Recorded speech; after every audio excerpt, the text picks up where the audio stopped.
Welcome home to USA Global TV and Radio, a place where dreams take flight, with authentic storytelling, diverse perspectives and meaningful conversations, where global stories unite and bridges are built beyond all borders. Discover world-class education, entertainment, hope and inspiration. Together, we're building bridges worldwide. Subscribe to our channel, USA Global TV. Download our app, USA Global TV. Be our guest or join our team. Visit usaglobaltv.com. Thanks to our founder and executive producer, Dr. JACALYN KERBECK. Music score by Yeffy Tang from Cloud Road Music. Voiceover artist Mike Porter. Creative direction by Paul Garcia. USA Global TV and Radio, your home for global connection. All rights reserved. This video and its contents are the exclusive property of USA Global TV and Radio. Unauthorized use, duplication or redistribution in any form is strictly prohibited. USA Global TV and Radio proudly presents The Corner Bookstore, hosted by Red O'Loughlin.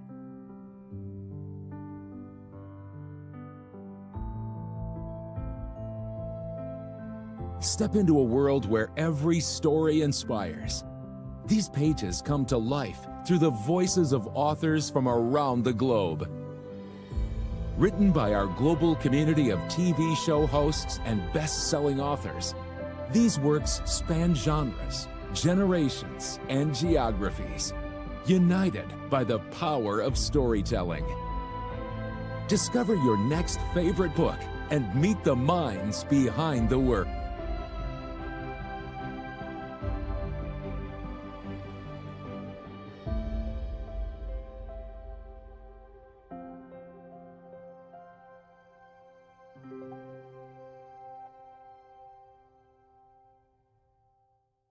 Thursdays, only on USA Global TV and Radio.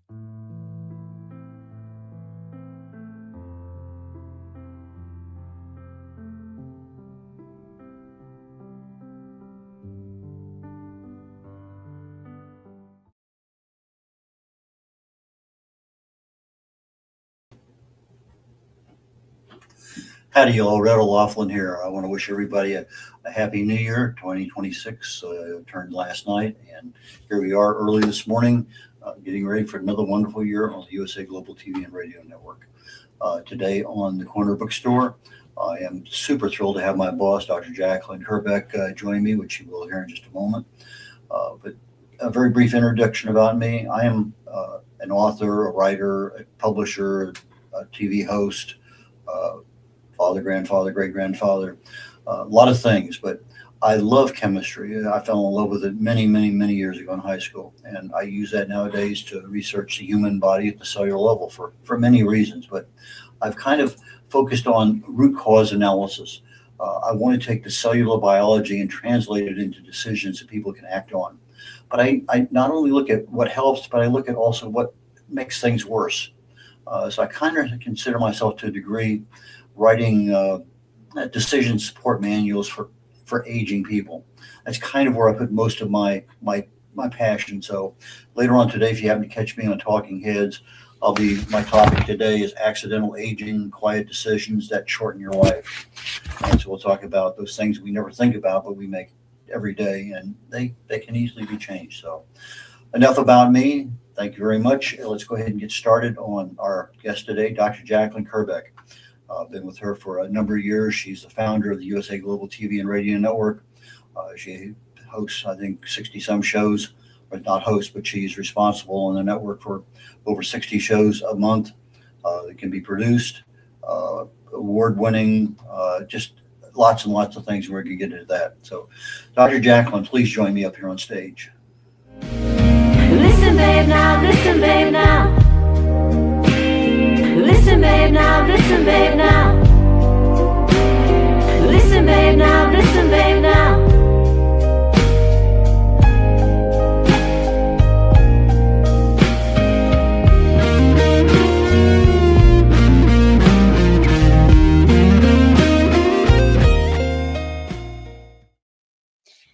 Hello, that was pretty cool to be able to do my theme song for my entrance.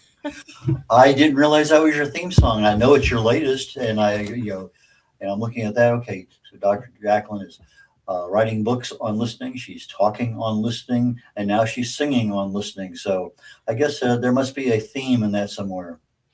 Absolutely. I had the honor and the privilege of being in London last month, and I actually went into a recording studio and recorded my first single with Maddie Loveday, Dr. Madeline Chan, and it's called "Please Listen to What I Say." So that's my theme song anytime I come out somewhere. I didn't know the backstory. Thank you. Yes, thank you.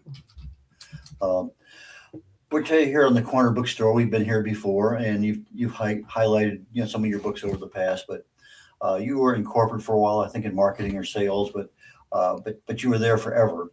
And then you decided, okay, on the first day of pandemic, I'm going to change my life. I'm going to give up my corporate world and become this new icon in the TV and radio business. Well, maybe not exactly that thought process, but most people, when they write a book, it's for credibility, in order to get them established in whatever they're doing. Is that part of the reason you wrote your first book? I think part of the reason I wrote my first book was because I really wanted to share my story of how I left corporate and then started with a radio show and then a TV show to let people know that there is life after corporate.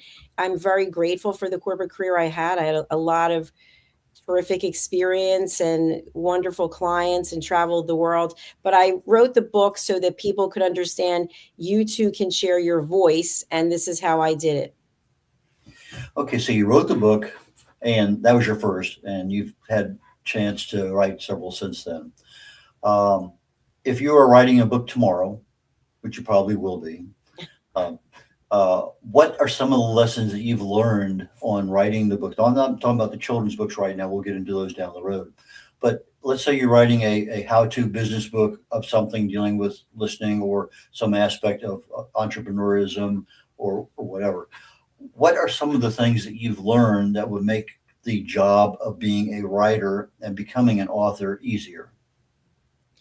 I think the first is to just get started. I know I've interviewed people and I've asked them, have you written a book? And they'll say, no, I have one somewhere, or I started years ago. It's under my bed. You just have to get started and make a commitment to do it, just like anything else. It is January 1st here where we are. And if you're making a decision to write a book, actually get started on it. Start doing something, start writing something down. And Red, you just shared with me when I did my first book, Behind the Green Screen, you don't actually have to type it. You can actually speak it and then have it translated into text. So that would be my first step, is that I think every one of us has a book inside of us. So come up with a game plan and just start writing. Have a commitment that you want to be finished by a certain amount of time, and keeping in mind that the editing is the thing that's going to be really challenging. It's something that we all love as writers and as authors. So just get started and have a plan. Well, nowadays, not only can you have it, you read it, say, tell me about this, and Dr. Jacqueline, tells us, and that all gets captured in text, so she doesn't have to write it.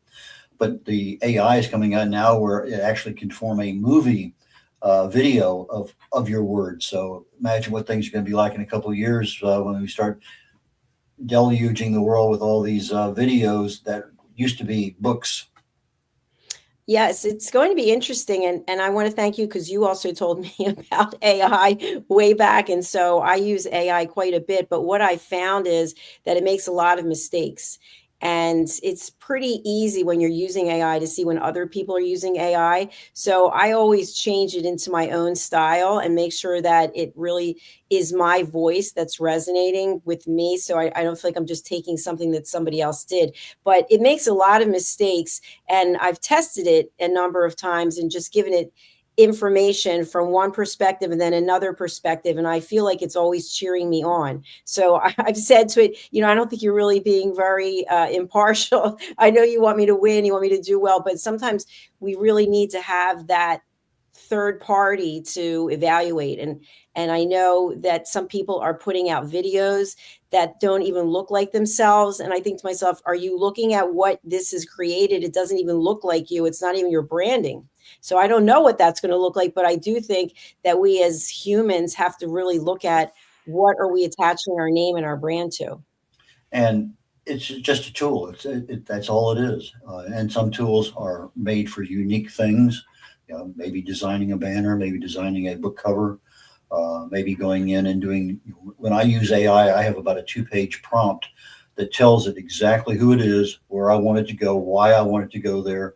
And so I know that most of the information I'm getting comes from fairly reputable sources. But as you said, I still double check because you just never know. But the more you talk to your AI and the more you're very specific about what you want, it's like beginning of, I guess probably after Thanksgiving. One of the concerns I have is about my tropical plants that I have in the yard. I have to bare root them, put them in the garage so they don't, end up dying because of a freeze. That happens occasionally here in Houston. And so I started asking my AI about weather. Well, all of a sudden I get something back, but it's not what I want. I said, no, I want the Madden-Julian oscillation. I want the North Atlantic oscillation. I want these things factored in. Oh, okay, fine. And then he starts talking. And so when you tell them who they are, and I'm using it as a human being, it becomes a little bit more part of understanding, this is really and truly what I'm looking for. And I think the error rate goes significantly down when you start saying, I only want you to look in the National Institute of Health. I don't want you to go anywhere else. And I have another platform that I'm getting ready to use here very, very shortly. Can't even think of the name of it right now. I saw it on a training the other night in one of the groups I'm in.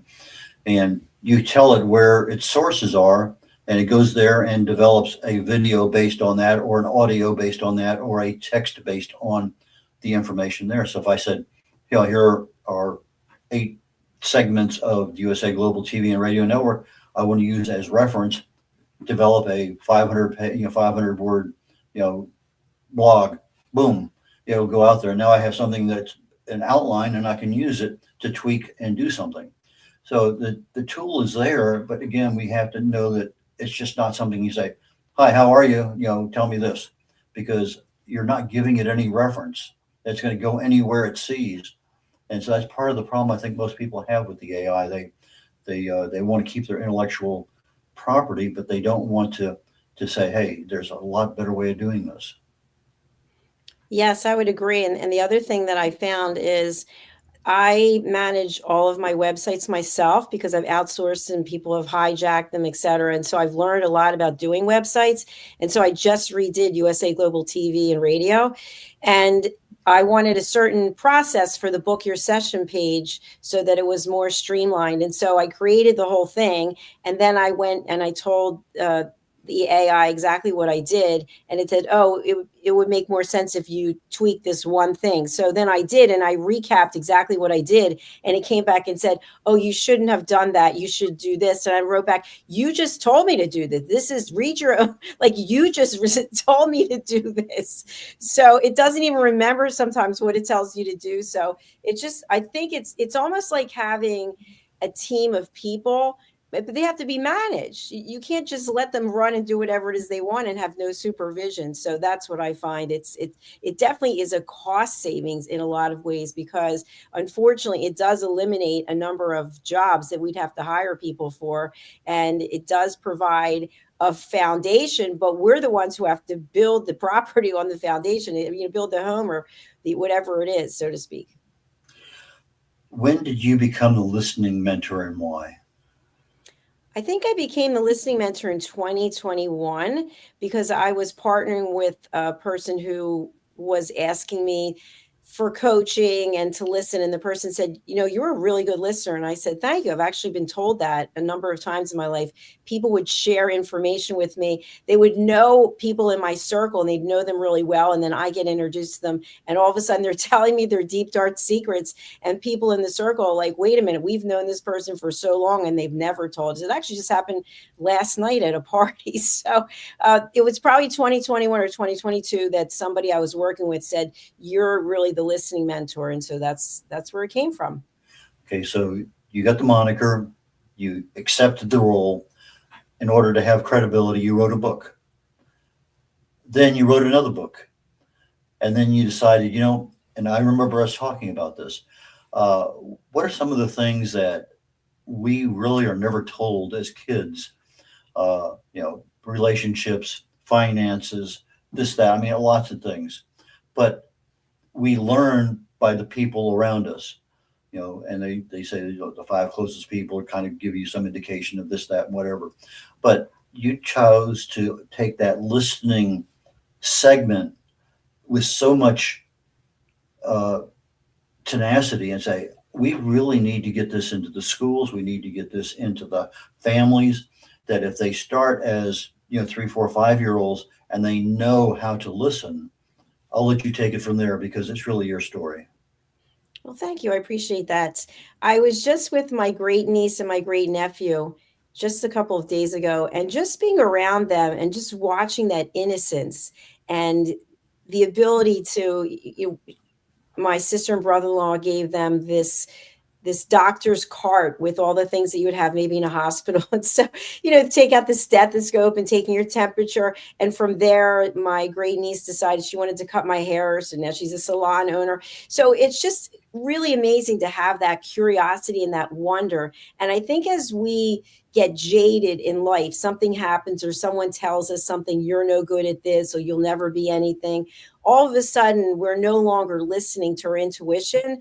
We're listening to that judgment that someone put on us. And so just watching the kids and thinking, as adults, we lose so much because we don't have that curiosity. And that, to me, ties into listening, because I really am curious about what people think and how they make decisions. Whereas other people, and I'm not saying I was never like this, because I was, but many times it's like a competition. It's who can one up the other and who has more power and who has more say. Whereas I'm just really curious. I'm curious as to how you made that decision. And for example, like, your plants mean a lot to you. What do they mean? And it's just, for me, finding out more information, because I'm very curious and I'm interested in other people. And that, to me, is the whole crux of listening. And where we as adults fall off the wagon, so to speak, is that we decide to go into these other modes when we're engaging with someone. And one of them is problem solving. But no one asked you to solve a problem. No one said, I have a problem that I need you to solve. But yet we decide, oh, we know what the answer is. And I've said this so many times. If we don't know what we're doing in our own lives, because none of us are perfect, how can we possibly know what someone else needs? And why are we presenting information that no one asked for? So true. That's a major problem, I think, with most of us. Somebody says something, I have a solution. And you weren't asked for a solution, you were just asked to listen. But the ask to listen is implicit. And when we give a solution, it's explicit, but wasn't intended to be. So it's a world we don't think about, because we don't see it being portrayed in movies and TV, in family situations, and businesses. It's just one of those lost arts, so to speak. Very true. Very true.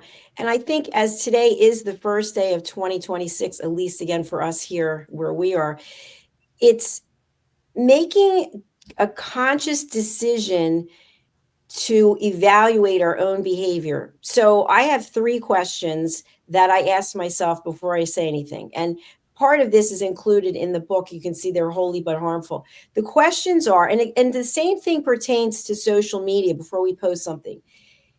Is it kind? Is it necessary? And is it true?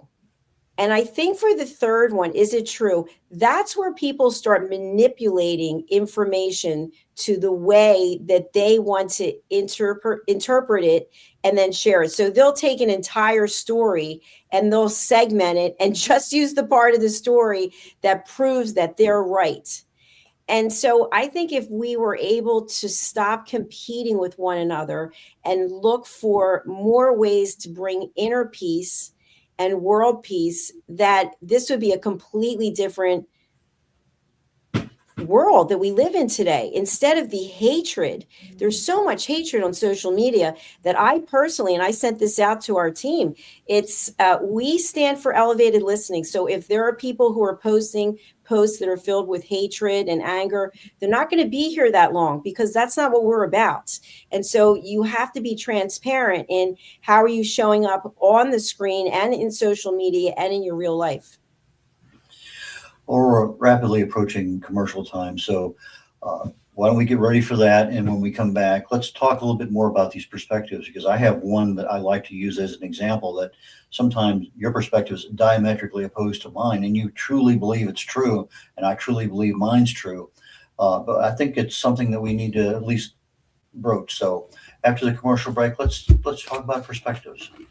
Fantastic. We're going to hear from Tracy Cram-Perkins, Dementia Home Care, before, during, and after. Let's take a look. USA Global TV and Radio proudly presents Tracy Cram-Perkins, a dementia caregiving survivor teaching how to balance care with peace of mind. #1 resource for dementia caregivers. It's the book Dementia Home Care: How to Prepare Before, During, and After. Over 17,000 copies sold of this must-have guide. And now a testimonial from Tracy Smith. If I was to describe this book to someone who is going through a similar situation, I would underscore how important it is to have some sort of a tool or a guidebook to help you through certain stages. And there's so many, it's such an unknown topic to the average person. And to have this as a reference is essential. It's going to help you get through it personally, as well as help your loved one manage. To learn more, go to tracycramperkins.com. Tracy Cram-Perkins is an award-winning author. She's also the host of Dementia Home Care television show.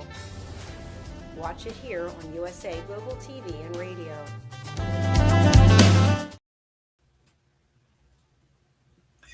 Brett O'Loughlin here. We're on the Corner Bookstore on the USA Global TV and Radio Network, and we're here on New Year's Day 2026. My guest is Dr. JACALYN KERBECK, the founder of the USA Global TV and Radio Network.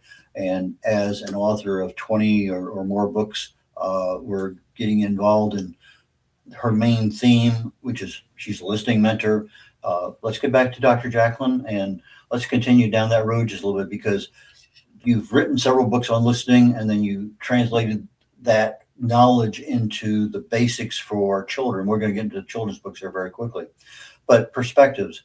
If I'm sitting at a table across from you right now, and between us, there's a piece of paper, and on the paper, I'm looking at it, and it has the number 6. I know what a 6 looks like. I've seen it all my life. But you're looking at it, and it's a 9. And you know what a 9 is. You know, we're looking at the same thing, but we have 2 different perspectives of the same thing. And so I can easily see where people have absolute emotional belief in certain things. So you say, is it kind? Is it true?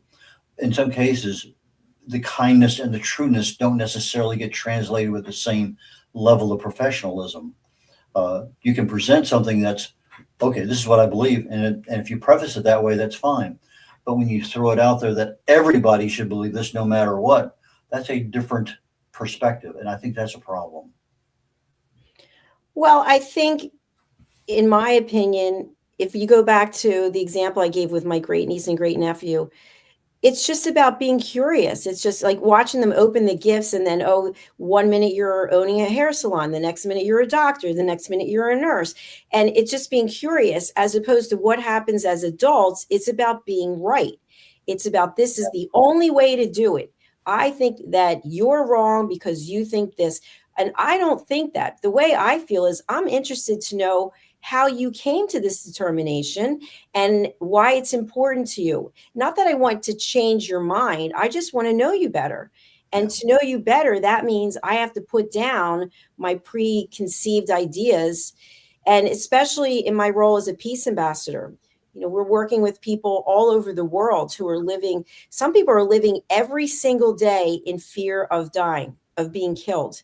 And imagine what that's like, as opposed to living in this country where we have so much. And I know there's a lot of strife in this country. We're not on a political show, and I don't like to talk politics anyway. But at the core of the whole thing is that we stop listening to each other. whether it's in government or even educators. You can see there's a lot going on in various universities. And people, instead of saying, okay, let's sit down and talk about what your perspective is, instead of taking action and saying, well, you're all wrong, I'm the one who's right, and the people I represent, we're the ones who know. Yeah, it's a very broad topic. It's very complex. And I don't know that there's any real solutions that come out quickly. I think over time we can agree, okay, fine, I agree with what I hear what you're saying, I disagree with you. And if we can disagree, we're still friends, boom, and that's it. And that's part of the world we're in. It's so interesting. Well, I think also, Red, we can either come from a place of fear or we can come from a place of love. And the love is the curiosity. The fear is where people are angry and they're turning to violence or they're turning to other things because they're not able to express themselves. And many times they don't feel heard. They don't feel validated. So what I really teach and what I believe is when someone speaks, acknowledge that you heard them. Don't just gloss over it and go on to the next subject, because then the person is still sitting there going, oh, this person isn't even listening to me. So we have to acknowledge one another and then thank you. Thank you for sharing. Even if it's not something you believe in, you don't have to say, well, I don't believe in that. You can just say, I appreciate the fact that you shared your opinion with me. And you can say nothing, because if you're truly coming from a place of love, it's not about a dog marking its territory, so to speak. That's a pretty easy thing for people to think about. But so many times we go down this rabbit hole of it's about ego. And that part of the ego also comes from fear. We need to get back more into our books because you're going to be on my show, The Wise Ones, here in about 30 minutes or so. But anyway, getting back into the listening aspect in children's books, writing a children's book, at least the first 1, 2, 3, 4 that we worked on together, where it was a totally different world. It's like, okay, I want to write a cooking book. Here's my recipes. There's limitations on the page, number of pages. It includes images. It includes, I got to be very concise, 4 or 5 lines. What was really and truly the hardest part of that first couple children's books that you did for kids to learn how to listen better? I'm just bringing up the children's books now so that people can take a look at them. Well, you're writing for a different audience, but you also have to acknowledge that there's an adult who's going to be making the purchase typically of the book. So you need to appeal to the adults, and also you have to have content that's relevant and that's interesting. So this was the first book, The Amazing Adventures of Lady Ella, the Listening Mentor. And so each of the books actually has a theme and a story that I want people to take away from it. But because you are writing to children, I don't have any children. And so for me, it's kind of like going into an area that I've never been versed in before. So what I started doing was using my own family members as listeners to see, does this resonate? Would this make sense? Is this compelling for an adult to buy it? And by the way, I've learned a lot during the journey, because I've even looked at the books that my family members, the children, are reading to see, are they interested in a paperback, in a hardback? What size book are they normally drawn to? And so it's been an interesting experience that I'm still learning from. So I would say that, as I mentioned in the beginning, go down the path of a children's book if you have something that you truly want to share and you want children to be able to incorporate. And then also, if you're interested in getting into an educational system, into the school system, children's books are a great way, I think, to start. So I've learned a lot along the journey, but I'm still learning. The children's books, now you're forced to have a lot of images that correspond to the text with them. What difficulties have you had in order to say, I love the image, but the text doesn't work, or the text is what I want, but the image doesn't work?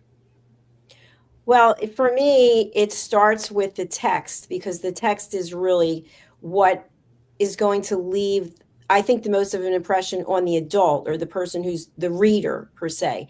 But the children, I think, are more interested in the images.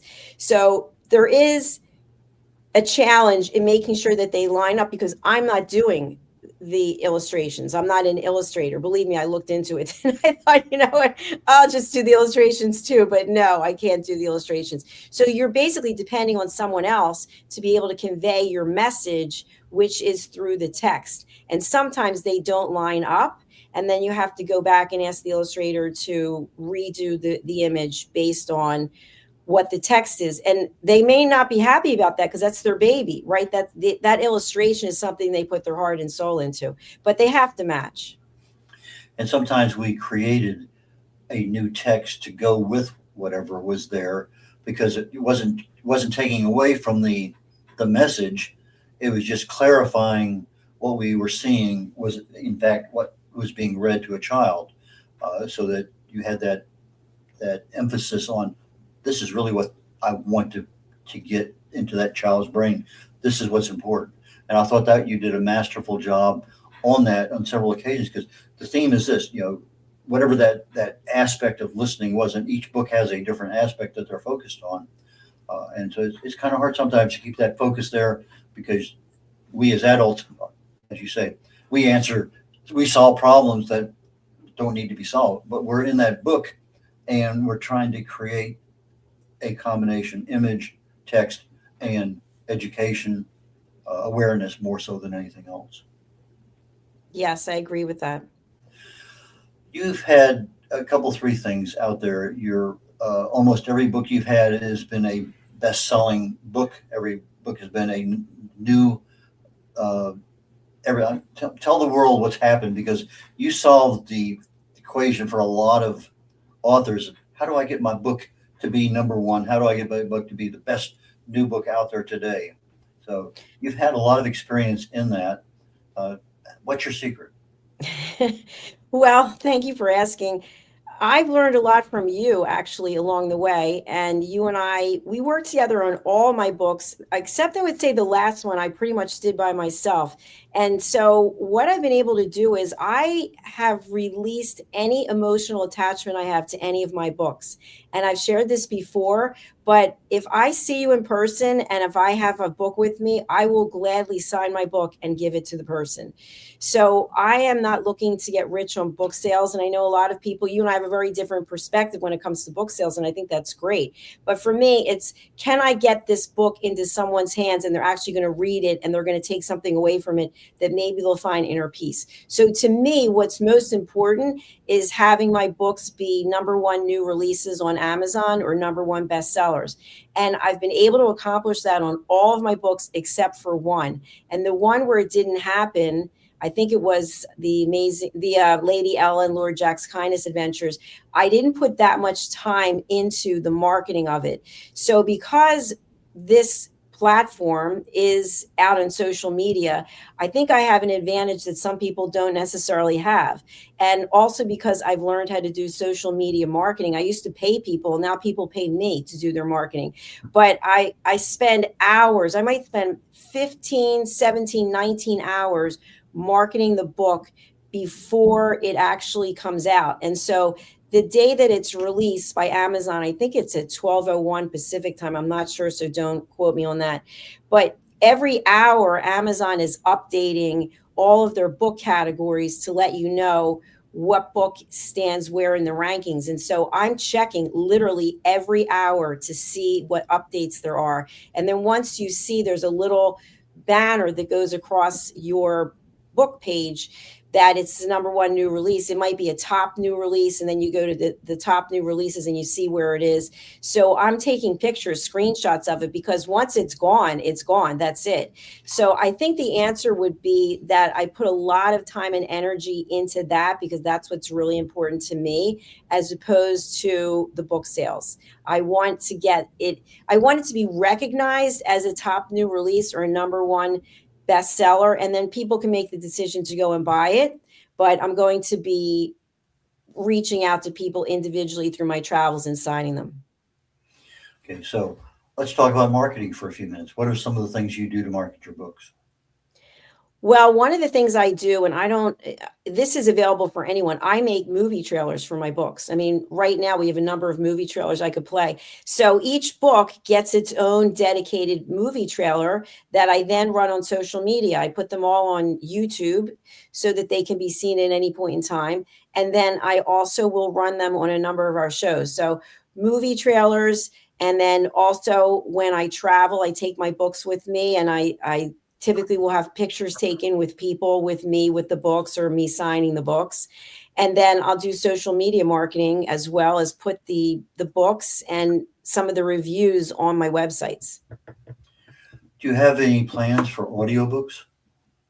Well, actually, the interesting thing is, Red, that Amazon now makes it very easy to have audiobooks. So all of my books, I think, except for the last one possibly, have an option for people to purchase them as audiobooks only, because Amazon through AI now offers that as long as your books meet certain requirements. I don't know what the requirements are, but I just know if you were to go to, if you're an author and you go to Amazon KDP, and when you look at each of your books, you'll see there that there's an option for it to be turned into an audiobook. And then you pick the voice, you pick the age, the accent of the speaker, and then it's all done within minutes. It's interesting because the older way of doing it, you had options of actually listening and talking to the person who was going to read the book. And then you had every single literally section of the book had to be copied as a different audio file. There was a lot of things there. And literally in the last month or so, in the process of doing some updates to my book descriptions and other things on Amazon and on KDP and on my website and stuff, I've noticed, oh, what is that all about? And you mentioned it here today. The hardcover snuck in, and boom, you can get a hardcover literally if it's more than 70 pages or something. And so now that audiobook option is there. So that being the audio question, is there going to be a book in a foreign language? Yes, I'm not going to translate all of my books, but the two that you see here, Mastering the Power of Elevated Listening and Holy But Harmful, The Silent Sin of Judgment, these books will be translated into other languages. And you and I were just talking before the show started about how there are different platforms with AI where you can have your voice translated, you can have your books translated. So that is on the to-do list for 2026. Yeah, I looked at fiverr.com. I use them a lot for many, many things. And I'm like, oh, translation, guy's done, 300 books or whatever in Italian to English, and so I look and I ask a couple of questions, and it's basically just number of words, so if it's 30,000 words, that's the price. Boom. Thank you very much. And that's it. And that's so much more competitive than what it was 5 years ago when I'm looking for something, $3,000, and I'll be more than happy to do it for you. And so it's that AI and everything is really coming around, because I guess if AI translates it into Italian, and then you have an Italian person who's actually sitting there listening to it as it being, and they make the tweaks to make the thing proper, because there's some things that just don't get translated right. That's correct. And for our audience members who don't know this, we now have shows here in USA Global TV and Radio that are in German and also in French. And so sometimes if I try to translate something, I'll find out from our team members who speak fluent German and French that that's actually not the right translation. So AI does not automatically translate things as they would be in the spoken language. Yeah. A lot of limitations, but if you know what the limitations are, that's where you can go back and concentrate on making sure it's right. Well, we're getting ready to last minute here of the show. How do people get in touch with you, Dr. JACALYN, and what can you do for them? Thank you so much for asking. I appreciate it. Well, people can reach out to me through my LinkedIn, which is here. And so we're always looking for people who are interested in being guests on our show. You can actually go over to our website, which is here, usaglobaltv.com.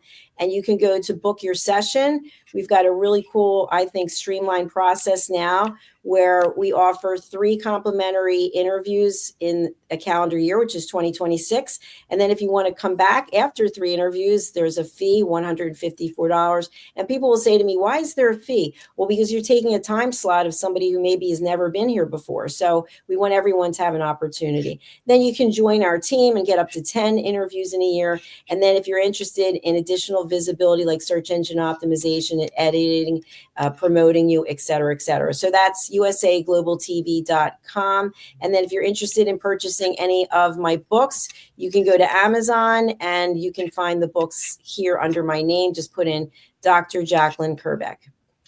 And KERBECK is KERBECK. Absolutely. Thank you, Red. Thanks for the opportunity. And also on YouTube, you have a couple of channels. Absolutely. Thank you for asking that. We have our YouTube Silver Creator channel, which is, we won the award from YouTube for over 100,000 subscribers. And I'm pulling that up now if my fingers can move fast enough to do so. I'm also producing the show for those of you who don't know that. So here is one of our YouTube channels. It's USA Global TV and Radio. And we currently have almost 108,000 subscribers. We earned the award. You can see the award in the corner. We earned that YouTube Silver Creator Award in April of last year. And then I also have my own YouTube channel, which is Dr. JACALYN KERBECK. And I'm trying to pull that up quickly. Here it is. So let me share this tab instead. So this is Dr. JACALYN KERBECK, and we have 37,000 plus subscribers on this channel. So please do subscribe to both of our channels. Thank you so much, Red. Okay, so let's go ahead and say goodbye to Dr. JACALYN. We're going to catch her again in about 20 minutes on the Wise Ones here on the USA Global TV and Radio Network. I'm Red O'Loughlin. I enjoyed this broadcast so much because it's about writing, it's about authoring, it's about any part of being able to provide information, awareness, education, and that's one of the things that's truly near and dear to my heart. I research literally almost every single day on things. I found something literally a couple days ago. Never knew this existed, and started doing some research. Whoa. So anyway, lots of things out there, and one of the best ways to share your knowledge is through writing a book, recording a book, lots and lots of ways of doing it. So until this time next week, every Thursday, 11 o'clock Central Time, noon on the East Coast, please join me on the Corner Bookstore on the USA Global TV and Radio Network, and I'll see you shortly on the Wise Ones. Take care, y'all. Bye now. In a noisy world, true connection begins with listening. Elevated listening transforms every conversation in just 5 simple steps. Pause and breathe. Set your intention. Listen with curiosity. Reflect back. Agree on one next step. Join the listening mentor on Let's Finally Talk with Dr. JACALYN KERBECK, the listening mentor, where we help you find inner peace, one conversation at a time. Streaming every day. Let's Finally Talk TV show with Dr. JACALYN KERBECK, only here on USA Global TV and Radio. Subscribe to our YouTube channels to watch and engage with all our content.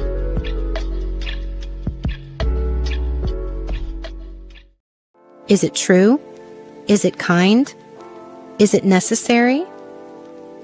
In a world quick to judge, one book dares to reveal the hidden cost of silence. Discover Holy but Harmful, The Silent Sin of Judgment, How Hidden Judgments Destroy Relationships and Damage Lives by Dr. JACALYN KERBECK. The Amazon #1 bestseller that's transforming the way we understand ourselves and the way we see others. Pick up the companion workbook to uncover your own hidden judgments and learn how to break free from them. Available now on Amazon and at fine bookstores worldwide. Thank you, viewers and listeners of USA Global TV and Radio, for joining us today. We're honoured to have your time and attention as part of our global community. At USA Global TV and Radio, we believe in the power of authentic conversations, meaningful connections, and creating a world of possibilities together. Want to be part of something bigger? Join our team of elevated listeners at usaglobaltv.com, a space where your voice matters and your ability to listen transforms relationships. Stay connected with us across all our platforms for thought-provoking discussions, expert insights, and empowering stories. Subscribe to our channels at youtube.com/c/USA Global TV. follow us on social media and explore the endless opportunities we're creating for growth, learning, and inspiration. Together, we're not just broadcasting, we're building bridges and changing lives one conversation at a time. For inquiries, contact us at info@usaglobaltv.com. Music by Johnny Dyes. Produced by Executive Producer and Director Dr. JACALYN KERBECK. Voiceover by Mike Porter. Creative Direction by Paul Garcia. All rights reserved. Copyright 2025. Visit usaglobaltv.com to view our full terms and conditions.